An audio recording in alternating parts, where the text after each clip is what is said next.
淨土法門以信願行為三，信願行三為宗。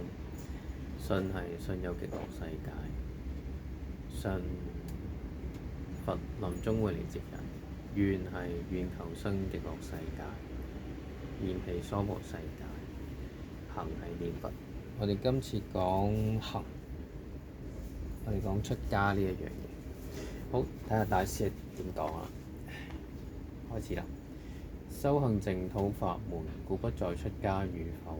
如上有老母，下有妻子，若置之不聞，自求安樂，則於佛法世法，均獲大罪，而不能盡而盡分。